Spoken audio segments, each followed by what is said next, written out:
Super gene 2 evolution. अध्याय 46 एक विप्थन का हैचिंग। इधर उधर फेंकने से क्षतिग्रस्त हो गया।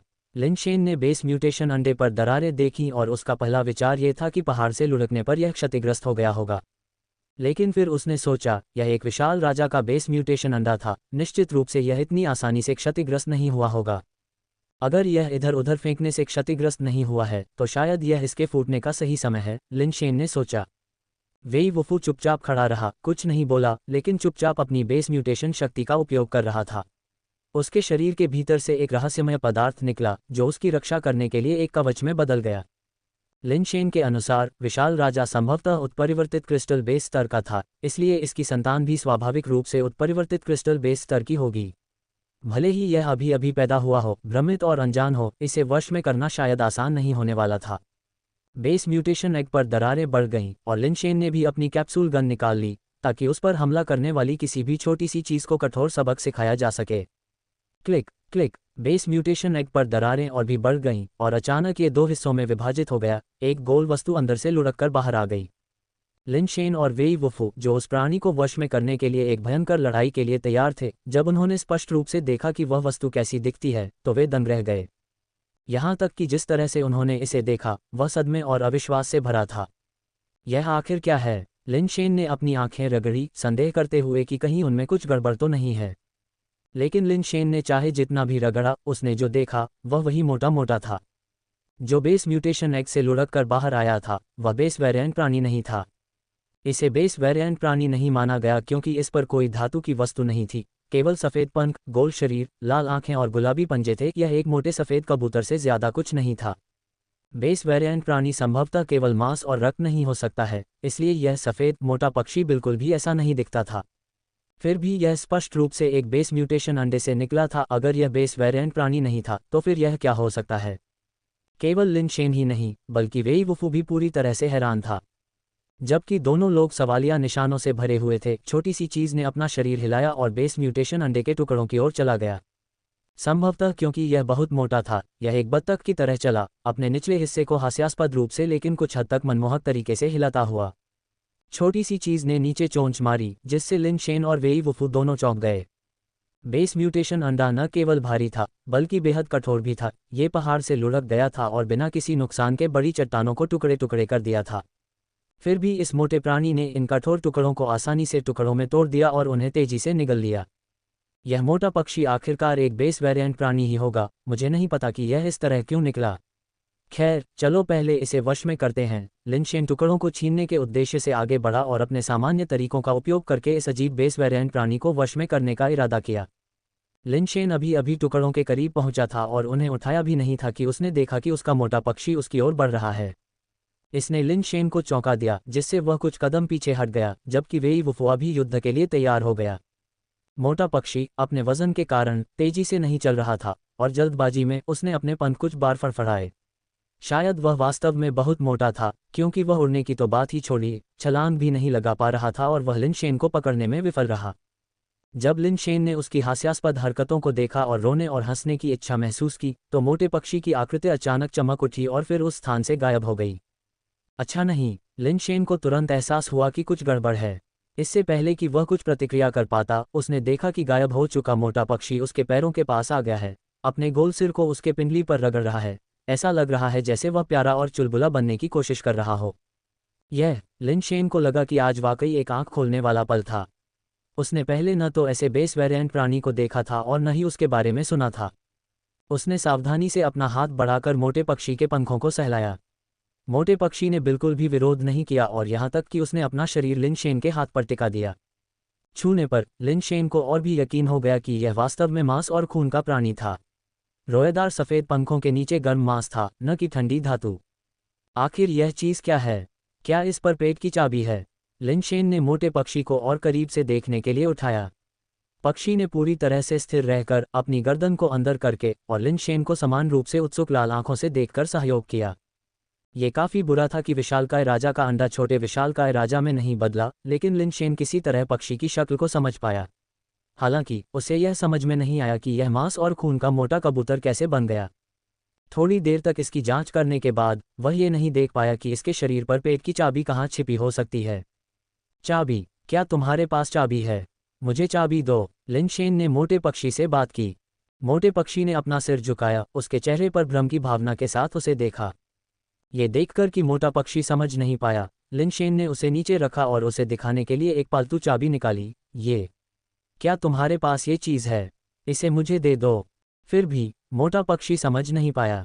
उसका छोटा सा चेहरा घबराहट और अज्ञानता से भरा हुआ था। वह लिन शेन के पैरों के पास गया, अपने सिर को प्यार से उसके पैर पर रगड़ा और कूकने की आवाज़ निकाली। ठीक है, रगड़ना बंद करो। जाओ कुछ खाओ, लिन शेन ने हैरानी और निराशा से भरे स्वर में कहा, क्योंकि उसने मोटे पक्षी को उठाया और उसे बेस म्यूटेशन अंडे के टुकड़ों के पास वापस रख दिया। मोटा पक्षी खुशी से टुकड़ों पर चोंच मार रहा था, इस तरह से मुड़ रहा था कि वास्तव में काफी मूर्खतापूर्ण और प्यारा लग रहा था। तुम क्या सोचते हो? लिन शेन ने एक व्यंग्यात्मक मुस्कान के साथ वेई वुफू से पूछा। वेई वुफू ने मोटे पक्षी को लंबे समय तक घूरते हुए 4 शब्द कहे। बहुत मोटा, वजन कम करो। मुझे पता है कि यह मोटा है। मैं इस बारे में बात नहीं कर रहा हूँ। कोई बात नहीं, भूल जाओ मैंने पूछा था। लिन शेन के पास कहने के लिए शब्द नहीं थे। मोटा पक्षी एक साधारण कबूतर के आकार का ही था, बस उससे ज्यादा मोटा, लगभग गोल। अपने सफ़ेद पंखों के साथ ये दूर से एक स्नोबॉल जैसा दिखता था। हालांकि यह बड़ा नहीं था, लेकिन इसकी भूख बहुत ज्यादा थी। इसने कुछ ही पल में बेस म्यूटेशन एग के सभी टुकड़े खा लिए थे। यह एक रहस्य था कि इतने छोटे शरीर वाला प्राणी इतने सारे टुकड़े कैसे खा सकता है। खाने के बाद मोटा पक्षी लिन शेन के पास वापस आया और एक बार फिर उसके खिलाफ अपना सिर रगड़ने लगा। उसके छोटे छोटे पंजे उसके शरीर को रगड़ रहे थे, ऐसा लग रहा था कि वह ऊपर चढ़ने की कोशिश कर रहा है। लिन शेन ने उसे उठा लिया और मोटे पक्षी का वजन बिल्कुल भी नहीं बढ़ा था। बेस म्यूटेशन एग इतना भारी था कि स्वर्ग के लिए बलिदान की शक्ति से मजबूत लिन शेन को भी इसे उठाने में संघर्ष करना पड़ा। फिर भी मोटे पक्षी द्वारा सभी टुकड़े खा लेने के बाद यह आश्चर्यजनक रूप से हल्का रह गया, एक सामान्य कबूतर से ज्यादा भारी नहीं, मानो उसने उन टुकड़ों को खाया ही न हो। चलो अभी वापस चलते हैं, लिन शेन ने कहा और उसने मोटे पक्षी को अपने बैकपैक के अंदर रखा और ऊपर का हिस्सा खुला छोड़ दिया। ये बैग, जो उसने तियानशिन से लिया था, एक हेवन ब्रांड उत्पाद था, जिसे उस ग्रह पर एक विलासिता माना जाता था जिस पर वह रहता था। मोटा पक्षी अच्छा व्यवहार कर रहा था, बस बैग के अंदर बैठा था, उसका गोल सिर बाहर निकला हुआ था, उसकी लाल आंखें उत्सुकता से चारों ओर सब कुछ देख रही थीं। पता नहीं इस चीज को अपने साथ लाना मेरे लिए वरदान साबित होगा या अभिशाप, लिन शेन ने खुद से सोचा। अब वह मोटे पक्षी से अलग होने के लिए कुछ हद तक अनिच्छुक महसूस कर रहा था। हालांकि वह प्राणी कुछ अजीब था, लेकिन कोई भी देख सकता था कि उसके पास मजबूत क्षमताएं थीं। अध्याय 47 बेस म्यूटेशन तकनीक। जब दोनों डाकबर्ड बेस पर वापस लौटे तो उन्होंने पाया कि क्यूई शुहेंग और वांग तियान अभी तक वापस नहीं आए थे। उन्हें लिन शेन से पहले उस ग्रह पर टेलीपोर्ट किया गया था। लिन शेन ने उनसे बाद में प्रवेश किया था और उनके टेलीपोर्टर की कूलडाउन अवधि लिन शेन की तुलना में बहुत कम थी, इसलिए उन्हें पहले ही वापस टेलीपोर्ट कर लेना चाहिए था। अब जबकि वे अभी भी वापस नहीं लौटे थे, या तो वे पहले से ही मर चुके थे और इसलिए वापस टेलीपोर्ट करने में असमर्थ थे, या वे उस ग्रह पर अन्य लाभ प्राप्त करने के कारण वापस आने के लिए तैयार नहीं थे। लिन शेन को अभी भी उम्मीद थी कि वे वापस आ सकते हैं। आखिरकार अगर वह फिर से लॉकी पर्वत पर जाता है तो उसे अभी भी उनके साथ मौजूद डाकबर्ड्स के मार्गदर्शन की आवश्यकता होगी। लिन शेन की वापसी के बारे में जानने के बाद क्यूई और वान परिवार असामान्य रूप से शांत हो गए और किसी ने भी जानकारी के लिए जांच करने की हिम्मत नहीं की। उन्हें बहुत डर था कि उनके अपने लोग कभी वापस नहीं आएंगे, और अगर ऐसा हुआ तो क्यूई और वान परिवारों के लिए लिन परिवार के साथ प्रतिस्पर्धा करना शायद मुश्किल हो जाएगा। वास्तव में लिन परिवार के 4 प्रबंधक लिन शेन से मिलने आए। लिन शेन ने ज्यादा कुछ नहीं कहा, बस उन्हें अपनी भूमिका निभाने और लिन परिवार के व्यवसाय के सामान्य संचालन को बनाए रखने का निर्देश दिया। चारों प्रबंधकों को भेजने के बाद लिन शेन ने वेई वुफू के साथ गहन बातचीत की और अंततः वेई वुफू को लिन परिवार के साथ रहने देने का फैसला किया। वेई वुफू को लिन परिवार के व्यवसाय के मामलों का प्रबंधन करने की जरूरत नहीं थी, उसे बस लिन शेन के आदेशों का पालन करने की जरूरत थी। लिन परिवार कुल 4 महत्वपूर्ण मामलों के लिए वापस लौटा। पहला मामला डेथ पाउडर के अपने विकास को पूरा करने का इंतजार करना था। ये लिन शेन का मुख्य युद्ध पालतू जानवर था। इसके साथ लिन शेन को उस ग्रह पर फिर से जाने पर अधिक सुरक्षा मिलेगी। दूसरा, उस ग्रह पर अगली यात्रा की तैयारी के लिए अधिक पालतू जानवर, उपकरण और अग्नि बीज प्राप्त करना था। तीसरा मामला मैचमेकिंग विजिट पर जाना और बच्चे पैदा करना था। उस जगह के लिए कोई भी तैयारी पर्याप्त नहीं थी और इस बात का कोई ज्ञान नहीं था कि वहाँ क्या क्या खतरे हो सकते हैं। लिन शेन को लिन परिवार की वंशावली को जारी रखने के लिए सुनिश्चित करना था अगर वह वापस नहीं लौटा। यह एक वादा था जो उसने अपने भाइयों और बहनों से किया था और इसे पूरा करना था। चौथा मामला उसके लिए उपयुक्त एवोल्यूशन स्किल सीखना था। बेस म्यूटेशन से गुजरने के बाद कोई एवोल्यूशन स्किल का अभ्यास करना शुरू कर सकता है, जो बेस वेरिएंट बॉडी को शुद्ध और परिष्कृत करने की एक विधि है। सीधे शब्दों में कहें तो ये स्टील बॉडी, अलॉय बॉडी और क्रिस्टल बेस के भीतर की अशुद्धियों को दूर करने, विशेषता गुणवत्ता को बढ़ाने और बेस म्यूटेशन द्रव के अवशोषण में सुधार करने के बारे में है। बेशक ये सिर्फ मानवीय समझ है। वास्तव में ब्रह्मांड में एवोल्यूशन स्किल को ऐसे नहीं बल्कि एवोल्यूशन स्किल कहा जाता है। ब्रह्मांड में एवोल्यूशन स्किल की अनगिनत किस्में हैं, लगभग हर जाति के पास अपना अनूठा एवोल्यूशन स्किल है। हालांकि एवोल्यूशन स्किल को भी रैंक किया गया है और तियानशिन के अनुसार ब्रह्मांड में 5 सबसे व्यापक और शीर्ष रैंक वाले evolution skill heavenly hot skill, all life genesis, evolution theory, divine transmutation scripture और ओरिजिन स्क्रिप्चर हैं। ये 5 सर्वोच्च विकास कौशल के लिए संक्षिप्त रूप हैं। उदाहरण के लिए स्वर्गीय हृदय कौशल को आधिकारिक तौर पर आकाशीय एकता मन कौशल के रूप में जाना जाता है। इसे शुरू में आकाशीय जाति द्वारा बनाया गया था और बाद में इसे व्यापक रूप से प्रचारित किया गया, जिसमें कई जातियों ने आकाशीय एकता मन कौशल को अपने मुख्य पाठ्यक्रम का एक अनिवार्य हिस्सा माना और दावा किया कि यह शीर्ष 5 विकास कौशलों में सबसे प्रमुख है। बेशक लिनशेन को लगा कि तियानशिन कुछ हद तक घमंडी था। लिनशेन ने अपने आप विश्लेषण किया कि इन 5 विकास कौशलों को सर्वोच्च नहीं माना जा सकता, वे बस सबसे क्लासिक और व्यापक थे। ये सब आपस में जुड़ा हुआ तर्क है और लिनशेन को विश्वास नहीं था कि ब्रह्मांड के महान ब्रह्मांडीय कबीले इतने उदार होंगे कि वे अपने सबसे अत्याधुनिक विकास कौशल को अन्य जातियों के साथ साझा करेंगे। ब्रह्मांड में बहुत अधिक जातियां हैं और मनुष्यों जैसी नई अंतरिक्ष यात्रा करने वाली जाति को उन महान कुलों का ध्यान आकर्षित करने में कठिनाई होगी। कई जातियां ब्रह्मांड में प्रवेश करने के बाद बिना किसी निशान के तुरंत गायब हो जाती हैं और फिर एक बार फिर नई जातियां उभरकर सामने आती हैं। तियानशिन ने कहा कि वह मानव जाति के बारे में जानता है, लेकिन बहुत कम मनुष्य, वे मनुष्य बहुत प्रसिद्ध नहीं थे, बस संयोग से जाने जाते थे। इसकी पुष्टि वेई वुफू ने भी की, जो इस बात से सहमत थे कि वास्तव में बहुत से मनुष्य बाहर निकले थे, लेकिन जहां तक सार्वभौमिक रूप से ज्ञात मानव शक्तियों की बात है तो अब तक कोई नहीं हुआ है, केवल कुछ ही थोड़े बहुत प्रसिद्ध हैं। तियानशिन ने जातियों की एक ब्रह्मांडीय रैंकिंग का उल्लेख किया जिसमें मनुष्य सूची में जगह बनाने के लिए भी योग्य नहीं थे। रैंकिंग 100 मिलियन पर रुक जाती है और अधिकांश जातियां मनुष्यों की तरह योग्य नहीं हैं, जो ब्रह्मांड में जातियों की विशाल संख्या और प्रतिस्पर्धा की तीव्रता को दर्शाता है। जहां तक महान ब्रह्मांडीय कुलों में से किसी एक द्वारा आक्रमण की संभावना का सवाल है, ये फिलहाल बहुत अधिक चिंता का विषय नहीं था। यहाँ तक कि उन महान कुलों के लिए भी ब्रह्मांड में दूसरे जीवन ग्रह पर यात्रा करना बेहद कठिन है और इसके लिए बहुत अधिक समय की आवश्यकता होती है। जब तक वे पहुंचते तब तक मनुष्य इतिहास की लंबी नदी में गायब हो चुके होते। अंतरतारकीय मार्ग मुख्य रूप से टेलीपोर्टर्स पर निर्भर थे, जैसे कि कलाई डिवाइस जिसे लिनशेन ने पहले पहना था। आप केवल एक विशिष्ट टेलीपोर्टेशन क्षेत्र के भीतर टेलीपोर्टर का उपयोग कर सकते थे और टेलीपोर्टेशन सभी दिशाओं में था, जिसमें प्रत्येक डिवाइस एक ही ग्रह से संबंधित थी। ऐसे किसी भी टेलीपोर्टर की खोज नहीं की गई थी जो व्यक्तियों को यहां ले जा सके, और अगर थे भी तो इतने खराब बेस म्यूटेशन संसाधनों के साथ ये संभावना नहीं थी कि बहुत से लोग आएंगे।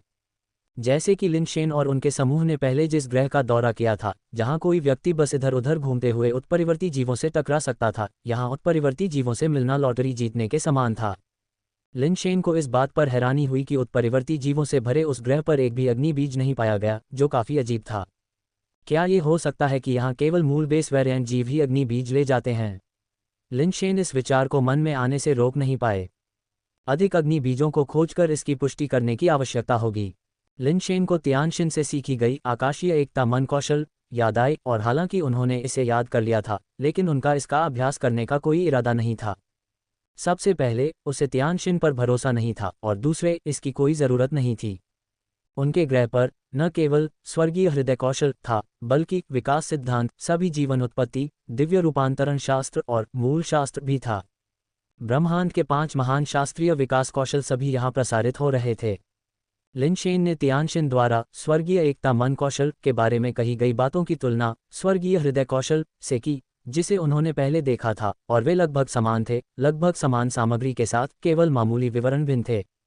हालांकि विकास कौशल में 5 शास्त्रीय कौशल सभी को उनके संक्षिप्त रूप से संदर्भित किया गया था।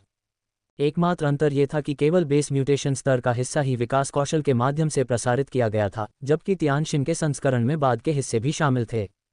लिनशेन ने वेई वुफू से इस बारे में पूछा था और उन्हें नहीं पता था कि मूल रूप से इन विकास कौशल को वापस किसने लाया था। उन्होंने कहा कि शुरू में केवल आधार उत्परिवर्तन भाग ही ज्ञात था और बाद में कुछ मनुष्यों ने बाकी के टुकड़े प्राप्त किए, हालांकि अधिकांश पूरे नहीं थे।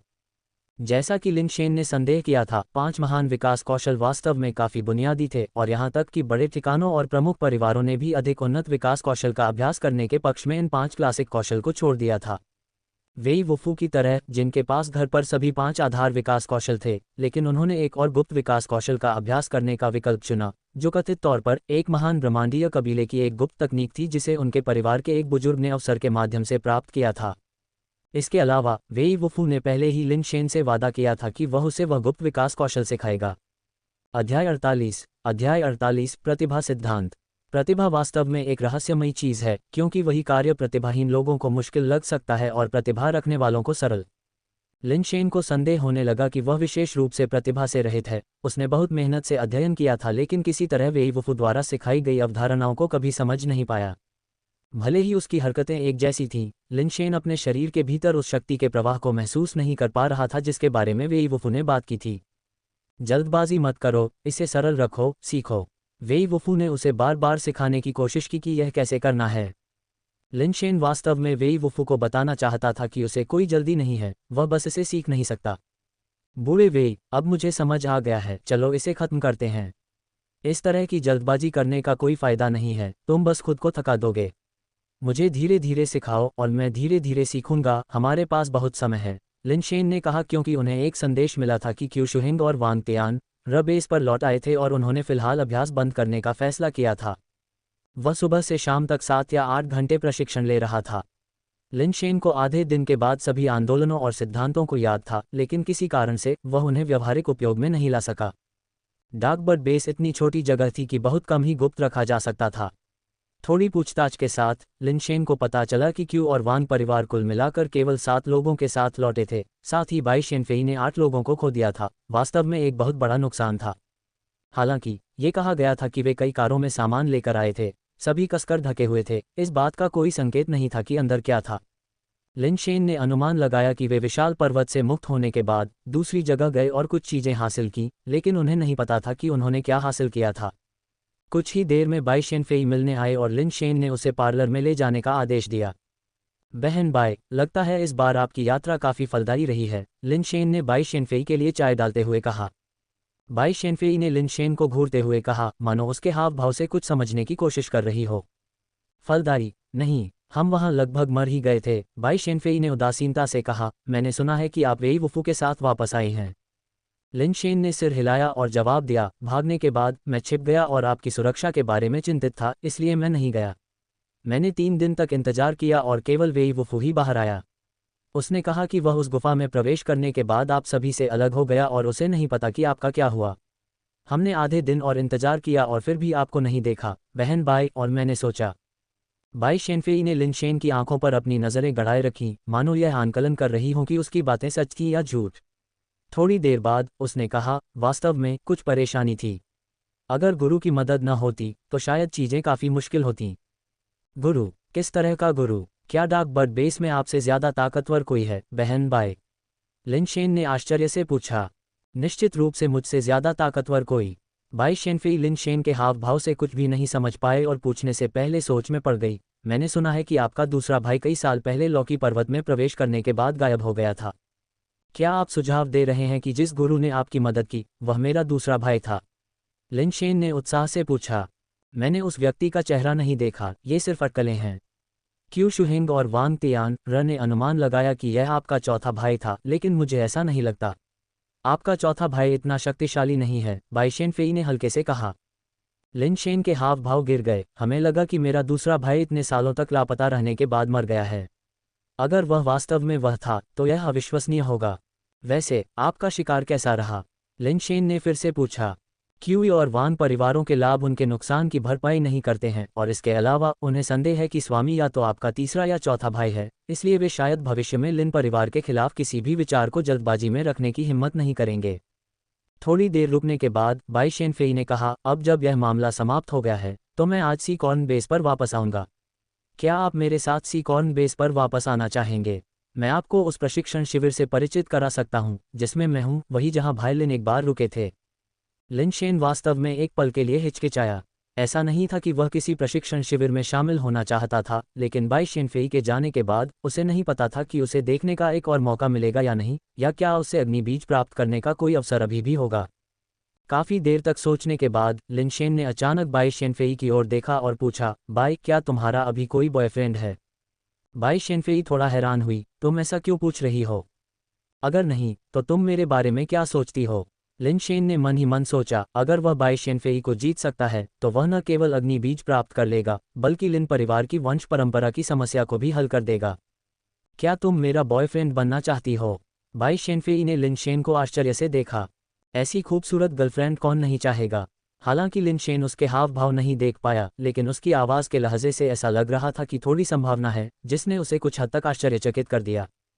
हालांकि लिनशेन यह नहीं देख पाया कि बाई शेनफेई वास्तव में कैसी दिखती है, लेकिन दूसरों के नज़रिए से उसे देखकर वह जानता था कि बाई शेनफेई आकर्षक होनी चाहिए।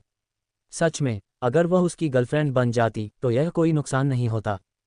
दुर्भाग्य से मुझे छोटे भाई पसंद नहीं हैं, बाई शेनफेई ने खड़े होते हुए कहा, चूंकि तुम जाना नहीं चाहती, इसलिए मैं तुम्हें मजबूर नहीं करूंगी। बाई शेनफेई ने सोचा कि लिनशेन उसके साथ सी कॉर्न बेस नहीं जाना चाहती, इसलिए उसने चतुराई से उसे अस्वीकार करने का ऐसा बहाना ढूंढ लिया। लिनशेन ने असहाय होकर आह भरी, वह जानता था कि इस तरह के जल्दबाजी भरे सवाल के साथ बाई शेनफेई उसे कैसे विचार में ले सकती है। अगर वह उसकी जगह होता तो उसे भी ऐसा ही लगता। बाई शेनफेई को सामने के गेट तक छोड़ने के बाद और जैसे ही वह मुड़ने और वापस जाने वाला था, बाई शेनफेई ने अपना सिर घुमाया। अचानक लिनशेन से कहा, अगर तुम सच में मेरे बॉयफ्रेंड बनना चाहते हो तो ये पूरी तरह असंभव नहीं है।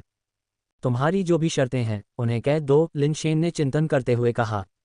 बाई शेनफेई ने लिनशेन की ओर एक वस्तु फेंकी, यदि आप इसे सीख सकते हैं और सी कॉर्न बेस पर मुझसे मिल सकते हैं तो मैं आपको एक मौका देने पर विचार कर सकता हूँ।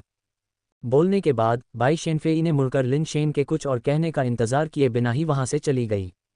मैं आपकी बातों को गंभीरता से लेता हूं, बाई। लिनशेन ने वस्तु को पकड़ा और पाया कि यह एक नोटबुक थी। इसे खोलने पर उसने देखा कि यह हस्तलिखित पाठ से भरी हुई थी। इसे गंभीरता से लें। बाई शेनफेई की आवाज़ धीरे से वापस आए, उसका फिगर पहले से ही नज़रों से ओझल था। क्या ये बेस म्यूटेशन है? लिनशेन ने इसे ध्यान से देखा, कुछ परिचित सामग्री पाए। यह एक तरह की बेस म्यूटेशन तकनीक लग रही थी, लेकिन क्योंकि इसमें केवल सामग्री थी और कोई नाम नहीं था, इसलिए वह नहीं बता सका कि इसे वास्तव में क्या कहा जाता है। आखिरी पेज पर जाकर केवल बेस म्यूटेशन के बारे में हिस्सा था, उसके बाद कोई सामग्री नहीं थी। अचानक मुझे बेस म्यूटेशन तकनीक देकर बाई शेनफेई आखिर क्या करना चाहती है? लिनशेन उस समय उसके इरादों को ठीक से समझ नहीं पाए। अपने कमरे में वापस आकर लिनशेन ने कई बार तकनीक का अध्ययन किया। ये बेस म्यूटेशन तकनीक वेई वुफू द्वारा सिखाई गई तकनीक से भी अधिक जटिल थी और यह 5 क्लासिक बेस म्यूटेशन कौशलों की तरह कोई साधारण तकनीक नहीं लग रही थी। ऐसा लगता है कि यह बेस म्यूटेशन तकनीक काफ़ी उन्नत है। अगर मैं इसमें महारत हासिल कर सकता हूं, तो न केवल मैं बेस म्यूटेशन की समस्या को हल कर पाऊंगा, बल्कि मुझे परिवार की वंशावली को आगे बढ़ाने के लिए एक सुंदर और मजबूत प्रेमिका भी मिलेगी, और इसके अलावा फायर सीड प्राप्त होगा। वास्तव में एक पत्थर से 3 पक्षियों को मारना, लिनशेन ने सोचा, कुछ उत्साहित महसूस करते हुए। हालांकि वह ये भी जानता था कि भले ही उसने वास्तव में इस बेस म्यूटेशन तकनीक को सीख लिया हो, बाई शेनफेई वास्तव में उसकी प्रेमिका नहीं बन सकती। वह समझ नहीं पाया कि बाई शेनफेई का वास्तव में क्या मतलब था।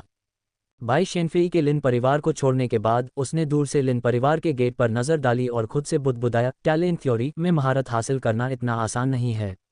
मुझे आश्चर्य है कि कितने प्रतिभाशाली लोग इसमें महारत हासिल करने में असमर्थ हैं। अन्यथा मैं बेस म्यूटेशन स्तर पर फंसकर बाहर निकलने में असमर्थ नहीं होता। मुझे नहीं पता कि टैलेंट थ्योरी में महारत हासिल करने के लिए किस तरह की असाधारण प्रतिभा की आवश्यकता है, जो मेरे भाग्य का दरवाजा खोलने वाली कुंजी बन जाए। अध्याय 49 कोई प्रतिभा नहीं। वास्तव में चीजें वैसी ही हुई जैसी बाई शेनफेई ने भविष्यवाणी की थी। क्यूई और वांग दोनों परिवार बहुत आज्ञाकारी हो गए और उन्होंने कोई और परेशानी नहीं खड़ी की, यहाँ तक कि उन मामलों में कुछ रियायतें भी दी जो तीनों परिवारों के हितों से जुड़े थे। कारण सरल था, लिनशेन ने विशालकाय राजा को मारने के लिए जो मुक्का मारा वह बहुत भयानक था। उन्होंने तियानशिन का सामना नहीं किया था और गलती से मान लिया था कि उनके अलावा केवल लिन भाई ही उस स्थान पर थे। स्वाभाविक रूप से वे बहुत डरे हुए थे, चिंतित थे कि वह व्यक्ति लिन भाइयों में से एक हो सकता है जो उन्हें परेशान करने के लिए वापस आ सकता है। लिनशेन का अस्थायी रूप से क्यूई और वांग परिवारों से निपटने का कोई इरादा नहीं था। सबसे पहले क्योंकि वह अभी तक पर्याप्त मजबूत नहीं था, और दूसरा क्योंकि उसके पास वास्तव में समय और प्रयास की कमी थी। पिछले कुछ दिनों में वह वेई वुफू से बेस म्यूटेशन तकनीक सीख रहा था, लेकिन कोई प्रगति नहीं हुई। वे वेई वुफू द्वारा बताई गई शक्ति के प्रवाह को महसूस करने में असमर्थ था। वेई, मेरे लिए इस बेस म्यूटेशन तकनीक पर एक नज़र डालो। लिन शेन ने निर्णायक रूप से हार मान ली। अपने वर्तमान गुण के साथ अगर वह इसमें महारत हासिल कर सकता था तो पिछले कुछ दिनों में कुछ परिणाम होने चाहिए थे। बिना परिणाम के बने रहना समय की बर्बादी होगी। लिन शेन ऐसा व्यक्ति नहीं था जो अनावश्यक रूप से चीज़ों से चिपका रहता था। जब छोड़ने का समय आया तो उसने निर्णायक रूप से ऐसा किया। उसे चमत्कार होने का इंतजार करना पसंद नहीं था। वेई वुफू ने लिन शेन द्वारा सौंपी गई नोटबुक ली और धीरे धीरे उसे पलटना शुरू कर दिया। ये नोटबुक वह नहीं थी जो बाई शेनफेई ने लिन शेन को दी थी, बल्कि एक कॉपी थी जिसे उसने खुद बनाया था। वेई वुफू ने नोटबुक को एक बार पढ़ा, फिर उसे पलटा और फिर से पढ़ा, कभी कभी आगे पीछे पलटा। ये 2 घंटे से अधिक समय तक चला। लिन शेन ने वेई वुफू को जल्दी न करते हुए उसके बगल में धैर्यपूर्वक प्रतीक्षा की। अपना सवाल पूछो। नोटबुक नीचे रखने और लिन शेन की ओर देखने के बाद वेई वुफू ने कहा, क्या मैं इसका अभ्यास कर सकता हूँ? लिन शेन ने स्पष्ट रूप से पूछा। कोशिश करो, वेई वुफू ने एक शब्द में उत्तर दिया। अगर मैं इसका अभ्यास कर सकता हूँ तो मैं करूँगा, अगर नहीं कर सकता तो मैं नहीं करूँगा। कोशिश से आपका क्या मतलब है? लिन शेन ने भौहें सिकोड़ी। उन्नत त्रुटियां हैं, निरंतरताएं छूट गई हैं, उन्हें ठीक करें, कोशिश करें, कोई नुकसान नहीं है, वेई वुफू ने कहा। लिन शेन समझ गए। वेई ने कहा कि यह बेस म्यूटेशन तकनीक बहुत उन्नत है, लेकिन इसमें कुछ त्रुटियां थीं और इसके बाद के हिस्से गायब थे। वे कुछ सुधार करने में मदद कर सकते हैं और लिन शेन के लिए इसका अभ्यास करने में कोई बुराई नहीं होगी। ये वैसा ही था जैसा लिन शेन के दिमाग में था। इसे आजमाने से वास्तव में कोई नुकसान नहीं होगा। बेस म्यूटेशन तकनीक में कई जगह त्रुटियां थीं जिन्हें लिन शेन ने जानबूझकर गलत तरीके से कॉपी किया था। वेई, कृपया इसे ठीक करने में मेरी मदद करें। मैं इसे आजमाने की योजना बना रहा हूं, लिन शेन ने कहा। जरूर। वेई ने कागज और कलम उठाया और उन हिस्सों को ठीक किया जो उन्हें लगा कि गलतियां थीं। लिन शेन ने किनारे से देखा। वेई ने जिन हिस्सों को ठीक किया वे बिल्कुल वही थे जो उन्होंने गलत लिखे थे। उन्होंने कोई और मुद्दा नहीं उठाया। वेई, क्या आप जानते हैं कि यह बेस म्यूटेशन तकनीक क्या है? लिन शेन ने वेई वुफू से सही की गई बेस म्यूटेशन तकनीक लेते हुए पूछा। मूल रूप से लिन शेन को उम्मीद नहीं थी कि वेई वुफू को वास्तव में पता होगा कि यह बेस म्यूटेशन तकनीक क्या है। आखिरकार ऐसी उन्नत तकनीकें उन सभी के लिए गोपनीय होनी चाहिए जिनके पास वे हैं और उन्हें आसानी से प्रसारित नहीं किया जाएगा। अप्रत्याशित रूप से वेई वुफू ने हिचकिचाते हुए कहा, शायद। मुझे पता है। लिन शेन को बहुत आश्चर्य हुआ और उन्होंने जल्दी से वेई वुफू से विवरण पूछा। वेई वुफू द्वारा काफ़ी देर तक समझाने के बाद लिन शेन को आखिरकार स्थिति समझ में आ गई। वेई वुफू ने पहले कभी इस विशेष बेस म्यूटेशन तकनीक को नहीं देखा था, लेकिन उसने एक के बारे में सुना था और लिन शेन ने जो नकल की थी वह उससे बहुत मिलती जुलती थी। मनुष्यों द्वारा अपनाई जाने वाली बेस म्यूटेशन तकनीकें ज़्यादातर ब्रह्मांड से आती हैं, जिनमें से बहुत कम संख्या में ही मानव उत्पत्ति की हैं। मानव द्वारा बनाई गई बेस म्यूटेशन तकनीकों के उस छोटे से हिस्से में अधिकांश अन्य बेस म्यूटेशन तकनीकों से ली गई हैं या उनकी नकल की गई हैं। एकमात्र आधार उत्परिवर्तन तकनीक जिसे वेई वुफू जानते थे कि वह पूरी तरह से मनुष्यों द्वारा अवधारणागत थी, सिद्धांत से लेकर व्यवहार तक, वह बाइज़ाई द्वारा बनाई गई थी, जिन्हें बेस म्यूटेशन के अग्रदूत के रूप में सम्मानित किया गया था, जिन्हें प्रतिभा सिद्धांत के रूप में जाना जाता था। ये ठीक इसलिए था क्योंकि टैलेंट थ्योरी ने अन्य बेस म्यूटेशन तकनीकों से पूरी तरह से अलग दृष्टिकोण अपनाया था, जिससे वेई वुफू, हालांकि उन्होंने टैलेंट थ्योरी नहीं देखी थी, अनुमान लगा सकते थे कि यह वास्तव में टैलेंट थ्योरी थी। बेशक ये तथ्य कि वेई वुफू ने संभवतः शब्द का इस्तेमाल किया, ये दर्शाता है कि वह पूरी तरह से निश्चित नहीं हो सकता था कि यह टैलेंट थ्योरी थी, बस ये कि यह एक बहुत ही संभावित अनुमान था। वेई वुफू ने दावा किया कि बाइज़ाई टैलेंट थ्योरी के साथ लगभग अजेय थी, और पहले तो लिन शेन हैरान रह गए। उन्हें आश्चर्य हुआ कि उन्होंने ऐसे प्रसिद्ध व्यक्ति के बारे में कभी क्यों नहीं सुना। बाद में ही उन्हें पता चला कि बाइज़ाई की क्षमता बेस म्यूटेशन स्तर तक सीमित थी, क्योंकि कोई भी व्यक्ति टैलेंट थ्योरी का अभ्यास कैसे भी करे, वे बेस म्यूटेशन स्तर को पार नहीं कर सकते थे। दूसरे शब्दों में, बाइज़ाई केवल बेस म्यूटेशन स्तर पर ही अजेय हो सकती थी, जिसमें आगे बढ़ने की कोई संभावना नहीं थी, और अभ्यास शुरू करने की आवश्यकताएं इतनी अधिक थीं कि आम लोग ऐसा नहीं कर सकते थे। बाद में और भी मजबूत व्यक्तियों ने बाइज़ाई के प्रतिभा सिद्धांत पर शोध किया, लेकिन अफसोस सभी के लिए परिणाम एक ही था, कोई भी बेस म्यूटेशन स्तर को पार नहीं कर सका, चाहे कोई भी कोशिश करे। आज भी ऐसे लोगों का एक समूह है जो लगातार प्रतिभा सिद्धांत का अध्ययन कर रहे हैं, और ऐसा कहा जाता है कि लगभग 1 दशक पहले कुछ सफलताएं मिली थीं, लेकिन इतने सालों के बाद भी अभी भी कोई ऐसा नहीं हुआ है जो प्रतिभा सिद्धांत का सफलतापूर्वक अभ्यास करने में कामयाब रहा हो। वास्तव में बाइज़ाई के अलावा इतिहास में बहुत कम लोग हुए हैं जो प्रतिभा सिद्धांत का अभ्यास कर सके, और इसे पार करने की तो बात ही छोड़ दें। ये वाकई दिलचस्प है। प्रतिभा के बिना कोई सफल नहीं हो सकता है और प्रतिभा के साथ कोई भी आगे नहीं बढ़ सकता है। ऐसी बेस म्यूटेशन तकनीक का वास्तव में प्रसार में कोई मूल्य नहीं है। ये प्रतिभाओं को बर्बाद करने के लिए बेहतर है। लिन शेन ने इसे आजमाने का फैसला किया। चूंकि बेस म्यूटेशन तकनीकों को तब तक बदला जा सकता है जब तक आप बेस म्यूटेशन स्तर को पार नहीं कर लेते, इसलिए इसे आजमाने में कोई बुराई नहीं है। लिन शेन ने बाई शेनफेई द्वारा दी गई बेस म्यूटेशन तकनीक का अभ्यास करने का प्रयास करना शुरू कर दिया, जिससे उसे एक और निराशा हुई। ये बेस म्यूटेशन तकनीक अभी भी उसे अपने शरीर के भीतर शक्ति के प्रवाह को महसूस नहीं करा सकी, जिससे लिन शेन थोड़ा निराश हो गया। वेई वुफू के अनुसार केवल असाधारण प्रतिभा वाले मनुष्य ही प्रतिभा सिद्धांत का अभ्यास कर सकते हैं। यदि वह ऐसा नहीं कर सकता था तो इसका मतलब था कि उसकी प्रतिभा बहुत अच्छी नहीं थी, कम से कम 10,000 में से एक भी नहीं। मुझे इस पर विश्वास नहीं होता। लिन शेन ने सीधे सेलेस्टियल यूनिटी माइंड स्किल लिया जो उसने तियानशिन से प्राप्त किया था। पहले अनुभव करना चाहता था कि शक्ति के प्रवाह की भावना कैसी होती है। फिर उसने प्रतिभा सिद्धांत या वेई वुफू द्वारा दी गई गुप्त बेस म्यूटेशन तकनीक का अभ्यास करने की योजना बनाई। जब तक उसने कोशिश नहीं की तब तक उसे पता नहीं चला, और उसके आश्चर्य के लिए Lin Shen heavenly hot skill का अभ्यास नहीं कर सका, जिसके बारे में कहा जाता था कि लगभग हर कोई सीख सकता है, यहाँ तक कि कोई भी स्टील म्यूटेटर भी। क्या मेरी प्रतिभा वाकई इतनी खराब है? लिन शेन कुछ हद तक निराश था, लेकिन फिर उसे लगा कि कुछ गड़बड़ है। भले ही उसकी प्रतिभा खराब थी, लेकिन यह इतनी बुरी नहीं होनी चाहिए कि वह बेस म्यूटेशन तकनीक का प्रबंधन न कर सके जिसे हर कोई सीख सकता है ना? फिर भी हार न मानते हुए लिन शेन ने परीक्षण के लिए 5 क्लासिक बेस म्यूटेशन तकनीकों में से 2 और की तलाश की। उसने पहले मूल शास्त्र की कोशिश की, लेकिन उसका भी वही नतीजा निकला, वह कोई सफलता हासिल नहीं कर सका। फिर उसने दिव्य रूपांतरण शास्त्र का अभ्यास किया, और यह वही था, वह अभी भी सफल नहीं हो सका। क्या ये हो सकता है कि मेरे पास वास्तव में साधना के लिए कोई प्रतिभा नहीं है? लेकिन ये भी सही नहीं है। साधारण बेस म्यूटेशन तकनीकों के लिए किसी को बेस म्यूटेशन पूरा करना आवश्यक है, और चूंकि मैंने पहले ही वह कर लिया है, ये साबित करता है कि मेरे पास प्रतिभा है। मैं सफल क्यों नहीं हो सकता? लिन शेन पूरी तरह से चकित था।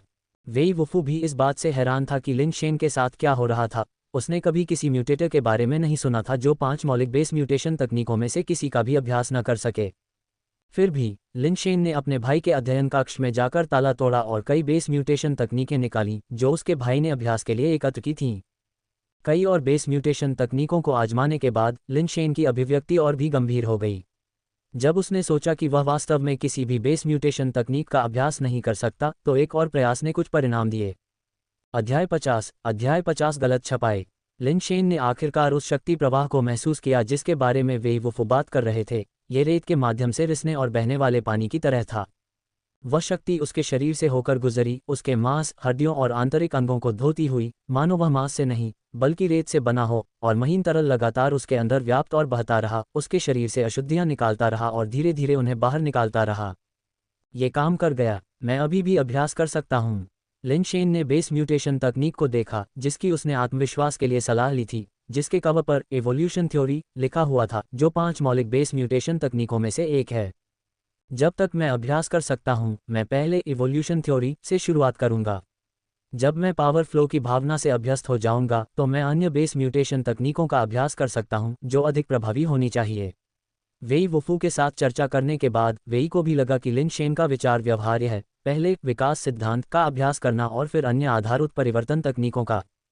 वेई वुफू ने अतीत में विकास सिद्धांत का अध्ययन किया था, और जब उन्होंने श्री लिन जोंगजेंग से लिन शेन को मिले विकास सिद्धांत को देखा तो उन्हें इसमें कुछ त्रुटियां मिलीं। अजीब बात यह है कि वेई वुफू द्वारा उन त्रुटियों को ठीक करने के बाद लिन शेन को अपने शरीर में शक्ति प्रवाह का एहसास नहीं हो रहा था। जब उन्होंने गलत संस्करण के साथ अभ्यास किया तो वे संवेदना को पुनः प्राप्त करने में सक्षम हो गए। अजीब, यहाँ तक कि वेई वुफू को भी ये बहुत अजीब लगा। उन्होंने बार बार पुष्टि की कि उन्होंने गलत तरीके से याद नहीं किया था। लिन शेन के पास मौजूद विकास सिद्धांत में वास्तव में कई त्रुटियां थीं। वैसे भी ये सिर्फ एक संक्रमण है, इसे गलत ही रहने दें, इसका बहुत अधिक प्रभाव नहीं पड़ता है। लिन शेन ने विकास सिद्धांत के गलत संस्करण के साथ अभ्यास करना जारी रखा और इसके परिणाम आश्चर्यजनक रूप से अच्छे थे। लिन शेन के निपुण होने के बाद उन्होंने वेई वुफू द्वारा सिखाई गई गुप्त तकनीकों को सीखने की कोशिश की, लेकिन यह अभी भी काम नहीं आया। जब उन्होंने प्रतिभा सिद्धांत की कोशिश की तो यह और भी कम सफल रहा। क्या ये वास्तव में हो सकता है कि मैं देवी कंसोर्ट बाई के अग्नि बीज को पाने से चूक जाऊं? लिन शेन थोड़ा निराश महसूस कर रहा था। उसे डर था कि शक्ति और धन दोनों हासिल करने की उसकी योजनाएं विफल होने वाली थीं। लिन शेन ने एक बार फिर से सभी बेस म्यूटेशन तकनीकों को आजमाया, लेकिन नतीजा वही रहा। वह दोषपूर्ण विकास सिद्धांत को छोड़कर किसी भी तकनीक से शक्ति प्रवाह को महसूस नहीं कर सका। गलत विकास सिद्धांत के साधना प्रभाव अप्रत्याशित रूप से अच्छे थे। कुछ ही दिनों के अभ्यास से उसके स्टील बॉडी की अवधि में काफ़ी वृद्धि हुई, और यहाँ तक कि सुपर बेस चेंज की अवधि में भी कुछ विस्तार हुआ। मनुष्य मूल रूप से मांस और रक्त के प्राणी थे, और बेस म्यूटेशन के माध्यम से स्टील बॉडी का उपयोग करने से न केवल बहुत अधिक ऊर्जा की खपत होती थी, बल्कि अधिक भार के कारण शरीर लंबे समय तक स्टील बॉडी की स्थिति को बनाए नहीं रख सकता था। इसलिए सामान्य म्यूटेटर, यहाँ तक कि क्रिस्टल बेस स्तर पर भी, हर समय युद्ध की स्थिति को बनाए नहीं रख सकते थे और आमतौर पर एक सामान्य मानव अवस्था में रहते थे। सभी प्रकार की बेस म्यूटेशन तकनीकों का स्टील बॉडी की अवधि को बढ़ाने का प्रभाव होता है। ये केवल इस बात पर निर्भर करता है कि प्रभाव कितना मजबूत या कमजोर है। 5 मूलभूत आधार उत्परिवर्तन तकनीकों का सबसे बड़ा लाभ स्थिरता है और अवधि बढ़ाने पर उनका प्रभाव सभ्य है, लेकिन ये लिन शेन द्वारा अभ्यास किए जा रहे विकास सिद्धांत जितना ध्यान देने योग्य नहीं था। कुछ ही दिनों के अभ्यास ने उनकी क्षमताओं को बहुत बढ़ा दिया, जिसने वेई वुफू को भी आश्चर्यचकित कर दिया। चूंकि अन्य आधार उत्परिवर्तन तकनीकें काम नहीं करती हैं, इसलिए मैं केवल विकास सिद्धांत का अभ्यास कर सकता हूं। लिन शेन अभी भी वर्तमान परिणाम को स्वीकार करने में सक्षम था। हालांकि वह गुप्त या विशेष आधार उत्परिवर्तन तकनीकों को नहीं सीख सका। सौभाग्य से विकास सिद्धांत द्वारा लाए गए प्रभाव खराब नहीं थे, और विकास सिद्धांत के बाद के भागों को ढूंढना अपेक्षाकृत आसान था। अगर वह प्रतिभा सिद्धांत का अभ्यास करता तो उसके पास अगले भाग भी नहीं होते और उसे उन्हें खुद बनाना पड़ता, जो बहुत परेशानी भरा होता। ये बहुत बुरा है कि मैं देवी कंसोर्ट बाई के लिए किस्मत में नहीं हूँ। ये जानते हुए कि बाई शेनफेई से मिलने की उसकी संभावनाएं बहुत कम थीं, लिन शेन ने आधिकारिक तौर पर मैचमेकिंग को एजेंडे में शामिल कर लिया। आजकल लिन शेन को हर दिन इवोल्यूशन थ्योरी का अभ्यास करने, वेई वुफू से युद्ध कौशल सीखने और संभावित अग्नि बीजों की तलाश करने के लिए समय निकालने की जरूरत थी। उसके पास डेट करने के लिए बिल्कुल भी समय नहीं था। मैचमेकिंग निस्संदेह उसके लिए सबसे समय कुशल और लागत प्रभावी तरीका था, ताकि वह जल्द से जल्द लिन परिवार के उत्तराधिकार को सुनिश्चित कर सके। इस कारण से लिन शेन ने मैचमेकर्स पर काफ़ी पैसा खर्च किया, लेकिन बेस में लड़कियों ने ये सुनकर कि यह लिन शेन के लिए है, प्रशंसकों की तरह अपना सिर हिलाया और उससे मिलने से भी इनकार कर दिया। लिन शेन बहुत असहाय था। वह इस तरह के परिदृश्य के लिए बहुत पहले से तैयार था। अगर ऐसा न होता तो भारी जिम्मेदारियों के बोझ तले दबे लिन शेन इस बिंदु तक अविवाहित नहीं रह पाते। आखिरकार इस युग में विवाह कानून अब मौजूद नहीं थे और कई 17 या 18 साल की उम्र में ही शादी कर लेते थे। लिन शेन के पास एक तेजतर्रार युवक की ऊंचाई, दिखने में आकर्षक और पैसा था। भले ही वह लिन परिवार के व्यवसाय को चलाने में भाग नहीं लेता था, लेकिन उसकी बड़ी बहन उसे हर महीने जो पॉकेट मनी देती थी, वह पहले से ही आम लोगों के लिए एक बड़ी रकम थी। कोई भी लड़की लिन शेन के साथ मैच नहीं करना चाहती थी, और इसकी वजह डार्क बर्ड बेस में उसकी जानी मानी पूर्व प्रेमिका यशेन बेस के लू परिवार की लू किंग थी। यशेन बेस आसपास के सबसे मजबूत ठिकानों में से एक था, और लू परिवार की ताकत क्यूई, वांग और लिन परिवारों की संयुक्त ताकत से भी ज्यादा थी। बेशक ये तब की बात है जब बड़े 3 परिवार गंभीर रूप से कमजोर थे। अब वे लू परिवार की बराबरी नहीं कर सकते। डार्क बर्ड बेस और यशेन बेस बहुत दूर नहीं थे, और उनके बीच अक्सर व्यापारिक संबंध होते थे। एक बार लू किंग अपने परिवार के साथ डार्क बर्ड बेस में एक दुकान खोलने के लिए चली गई और कुछ सालों तक वहीं रही। किसी तरह वह और लिन शेन एक दूसरे से सहमत हुए और जल्दी ही उनके बीच रोमांटिक रिश्ता बन गया। जब लू किंग डार्क बर्ड बेस से चली गई तो उसने सभी को चेतावनी दी कि जो कोई भी उसके आदमी लिन शेन के साथ खिलवाड़ करने की हिम्मत करेगा, उसे खुद ही इसके परिणाम भुगतने होंगे। समस्या ये थी कि लिन शेन ने पहले ही लू किंग से नाता तोड़ लिया था, लेकिन डार्क बर्ड बेस में किसी को भी इसकी जानकारी नहीं थी। जब लिन शेन ने बात की तब भी किसी ने उस पर विश्वास नहीं किया। इसके बजाय उन्हें संदेह था कि लिन शेन अकेलेपन को बर्दाश्त नहीं कर सकता था और लू किंग की अनुपस्थिति का फायदा उठाकर गुप्त संबंध बनाना चाहता था। लिन शेन के पास वास्तव में कोई समाधान नहीं था। वह संभवतः लू किंग को नहीं ढूंढ सकता था और फिर उसे एक प्रेस कॉन्फ्रेंस के लिए डार्क बर्ड बेस में खींचकर सार्वजनिक रूप से घोषणा नहीं कर सकता था कि उनका ब्रेकअप हो गया है। लिन शेन, मिस्टर लिन जोंगजेंग और चौथा भाई कब वापस आ रहे हैं? एक बूढ़े व्यक्ति ने, जिसने लिन शेन को वेई वुफू के साथ युद्ध कौशल का अभ्यास करते हुए पाया, उत्सुकता से पूछा। लेई, तुम कब वापस आए? बड़ी बहन कहाँ है? बूढ़े व्यक्ति को देखकर लिन शेन का दिल खुशी से उछल पड़ा। लेई लिन परिवार के खातों का प्रभारी था और हमेशा लिन शेन की सबसे बड़ी बहन का अनुसरण करता था। चूंकि लेई वापस आ गया था, इसका मतलब था कि बड़ी बहन को भी वापस आ जाना चाहिए था। यशेन बेस पर हमारे साथ एक घटना हुई, हमारा सामान और परिवार का मुखिया हिरासत में लिया गया, लेई ने उत्सुकता से समझाया। लिन शेन, तुम्हें मुझे बताना होगा, मिस्टर लिन जोंगजेंग और चौथा भाई वास्तव में कब वापस आ रहे हैं? हम इस मामले को और अधिक विलंबित नहीं कर सकते, ये परिवार के मुखिया के लिए और अधिक परेशानी भरा हो जाएगा। लेई, शांत रहो, वास्तव में क्या हुआ? लिन शेन की अभिव्यक्ति गहरी हो गई, लेकिन उसने बोलते समय लेई को शांत करने की कोशिश की। लेई ने जल्दी से स्थिति स्पष्ट की। बड़ी बहन याशेन बेस पर सामान बेचने के लिए ले गई, जो आमतौर पर कोई समस्या नहीं होती, क्योंकि वे पहले से ही अच्छी तरह से स्थापित बिक्री चैनल थे, बस सामान पहुंचाने की ज़रूरत थी। सामान पहुंचाने के बाद उन्हें यात्रा को सार्थक बनाने के लिए याशेन बेस से सामान का एक बैच भी उठाना था। इसी पिकअप के दौरान समस्या हुई। बड़ी बहन ने कुछ असामान्य देखे बिना कुछ विविध सामान एकत्र किया। हालांकि बाद में करीब से निरीक्षण करने पर उन्हें सामान के बीच एक म्यूटेंट अंडा मिला, एक स्वाभाविक रूप से आश्चर्यजनक खोज। विक्रेता द्वारा बड़ी बहन को बेचे गए सामान को वापस करने का अनुरोध करने में ज़्यादा समय नहीं लगा। चूंकि दोनों पक्ष व्यवसाय में थे, इसलिए भुगतान के साथ लेन देन पहले ही पूरा हो चुका था। स्वाभाविक रूप से सामान वापस करने की कोई संभावना नहीं थी। वास्तव में विक्रेता वह नहीं था जो सामान वापस करना चाहता था। जू परिवार को म्यूटेंट अंडे के बारे में पता चल गया था और उन्होंने विक्रेता को पकड़ लिया, जिससे उसे सामान वापस करने के लिए आना पड़ा। बड़ी बहन ने कुछ भी लौटाने से इनकार कर दिया और इसलिए जू परिवार ने बड़ी बहन और सामान दोनों को हिरासत में ले लिया। सौभाग्य से बड़ी बहन ने दूरदर्शिता दिखाई और म्यूटेंट अंडे को समय से पहले डाक बर्ड बेस वापस भेज दिया, जिससे उन्हें इसे जब्त करने से रोका जा सका। जू त्यानगे ने लेई को रिहा कर दिया ताकि वह लिन परिवार को सूचित कर सके कि वह बंदी के बदले म्यूटेंट एग लेकर आए। लिन शेन को जू परिवार के बारे में पता था। लू परिवार के अलावा ये जू परिवार ही था जो यशेन बेस पर प्रतिद्वंद्वी था, जिसके पास लिन परिवार की तुलना में काफ़ी अधिक शक्ति थी। म्यूटेंट एग कहाँ है? लिन शेन ने गंभीरता से पूछा। मैंने पहले ही चारों ओर पूछताछ कर ली है। वे कहते हैं कि जिस व्यक्ति को म्यूटेंट एग पहुंचाना था वह वापस नहीं आया है। हमें नहीं पता कि सड़क पर कोई दुर्घटना हुई है या कुछ और हुआ है, लेई ने तत्काल कहा। लिन शेन, श्री लिन जोंगजेंग और चौथा भाई वास्तव में कब वापस आ सकते हैं? यह मुद्दा तभी हल हो सकता है जब वे हस्तक्षेप करें। लेई, पहले तुम थोड़ा आराम करो, कुछ खाओ। एक बार जब तुम आराम कर लोगे तो हम यशेन बेस की ओर चलेंगे, लिन शेन ने कहा। उसने मूल रूप से ये देखने के लिए बाहर जाने की योजना बनाई थी कि क्या वह अन्य ठिकानों में अग्नि बीज पा सकता है, और संभावित विवाह गठबंधनों पर भी विचार करना चाहता था। अब जब ऐसी घटना हो चुकी है तो यशेन बेस पर जाने का ये सही मौका था। लिन शेन, यशेन बेस जाने का क्या फ़ायदा?